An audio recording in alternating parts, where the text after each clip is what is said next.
आगे बढ़ते बिहार में सैलाब का कहर जारी है। कटिहार और मकामा जैसे कई अजला सैलाब की जद में है। अवाम को दिक्कतों का सामना है। मामूलाती जिंदगी दरहम बरहम है। इस हवाले से ओडिशा के कटक से एनडीआरएफ की 3 कंपनियां बुलाई गई है। 100 जवानों और अफसरान की टीम पटना पहुंच चुकी है। कटक से आई इस टीम को रियासत के मुख्तलिफ अजला से भेजा गया है। हमारे नुमाइंदे रजनीश इस वक्त हमारे साथ जुड़ चुके हैं। जिस तरह के हालात बिहार में बने हुए सैलाब की वजह से वही एनडीआरएफ की मजीद टीमें भी बुलाई गई हैं।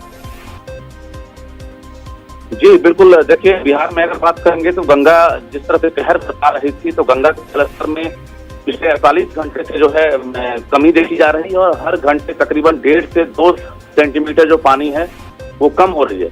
लेकिन बाकी जो नदियां हैं, गंडक, बागमती समेत जो नदियां हैं, नेपाल में बारिश होने की वजह से उसके जलस्तर में काफी वृद्धि हो गई है जी। और ऐसे में पटना के अलावा बाकी जो जिले हैं उत्तर बिहार के, उन जिलों में जो है खतरा बढ़ गया है फिर से एक बार। और जलस्तर बढ़ने के साथ साथ जो इलाके हैं वहां पर लोगों को अलर्ट कर दिया गया है जी। आपदा विभाग की ओर से, जल संसाधन विभाग की ओर से कल एनडीआरएफ की भी टीम पहुंची है जी।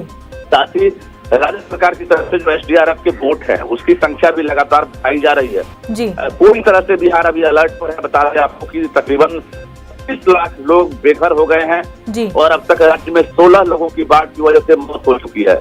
तो निश्चित रूप से अभी भी सावधानियां बरतने की जरूरत है और जो बाढ़ है लगातार जारी है। सावधानी बरतने की काफी जरूरत है। रजनीश, बेहद शुक्रिया आपका तफसीलात के लिए।